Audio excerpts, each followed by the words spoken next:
Microsoft Excel में index and match function क्या होता है और ये इतना इम्पोर्टेंट क्यों है?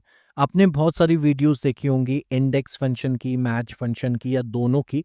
पर्सनली मैंने भी बहुत सारी वीडियोस देखी हैं, लेकिन हर वीडियोस में कुछ ऐसी माइनर चीज़ें हैं जो स्किप कर दी गई हैं, बट एक्सेल में ये बहुत इंपॉर्टेंट हो सकती हैं।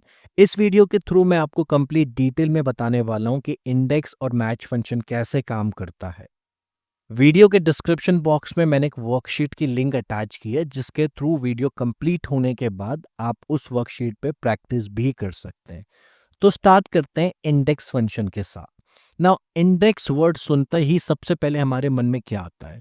किसी भी बुक का फर्स्ट पेज इंडेक्स कहलाता है। अगर आप कोई भी बुक ओपन करके देखेंगे तो आपको कुछ ऐसा कंटेंट दिखता है जिसमें मेंशन होता है कि ये टॉपिक फर्स्ट पेज पे, then this topic is on third page.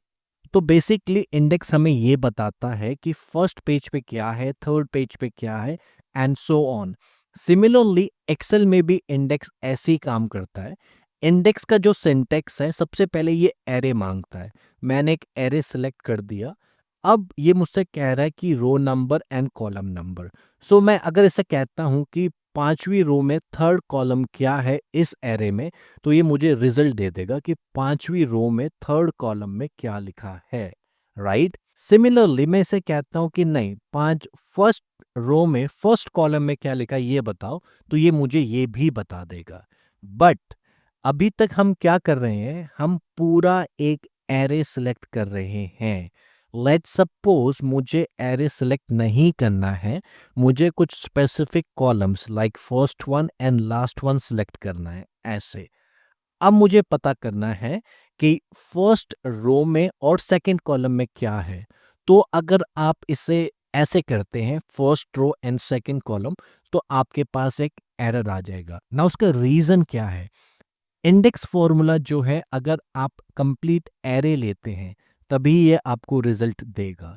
But अगर आप कंप्लीट एरे नहीं ले रहे हैं, नॉन एडजेसेंट कॉलम ले रहे हैं। नॉन एडजेसेंट कॉलम्स मतलब जो कॉलम आपस में टच नहीं है, लाइक एम्प्लॉय आईडी और सैलरी, ये आपस में टच नहीं है। These are non adjacent columns. अगर आप इंडेक्स फंक्शन यूज करते हुए नॉन एडजेसेंट कॉलम ले रहे हैं, देन इंडेक्स फंक्शन कैसे काम करेगा, इसके लिए आप यहाँ पे सेकंड सिंटेक्स देख पा रहे हैं जिस पे मेंशन है reference, row number, column number, and एक और सिंटेक्स है एरिया नंबर। नाउ ये कैसे काम करता है इस पे आप फोकस कीजिए। अगेन मुझे क्या पता करना है कि फर्स्ट रो में फर्स्ट कॉलम में क्या रिजल्ट है। तो रो नंबर मैंने फर्स्ट लिख दिया है। कॉलम नंबर मेरा हमेशा वन रहेगा अगर नॉन एडजेसेंट कॉलम है।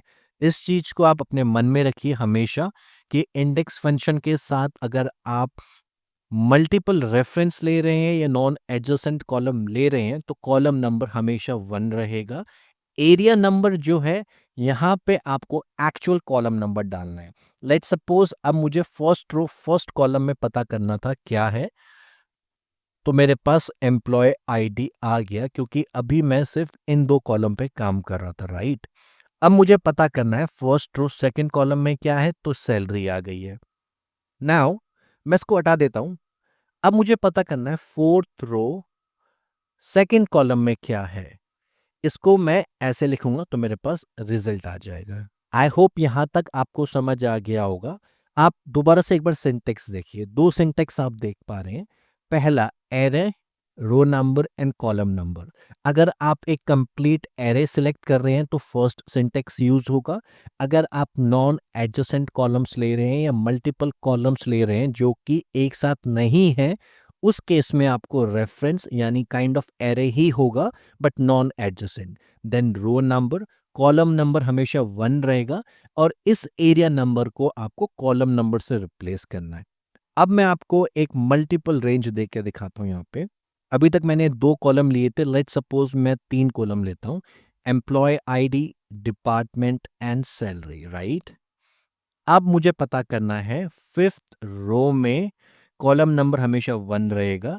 फिफ्थ रो में सेकंड कॉलम में कौन सी वैल्यू है। तो फिफ्थ रो आप देखिए क्या है, 104 एम्प्लॉय आईडी और उसका डिपार्टमेंट क्या है, मार्केटिंग, सेकंड कॉलम, राइट। तो मेरे पास रिजल्ट मार्केटिंग आ जाएगा। अब मुझे इसी में अगर मैं इसे टू को चेंज करके थर्ड कॉलम कर दूं तो उसकी सैलरी मेरे पास आ जाएगी। सो इंडेक्स फंक्शन हमें वैल्यू देता है किसी भी लोकेशन की, यानी रो नंबर कॉलम नंबर मुझे पता है तो मैं वहां पे क्या वैल्यू है उसे निकाल सकता हूं इंडेक्स फंक्शन के थ्रू। आई होप यहां तक आपको क्लियर होगा, करेक्ट।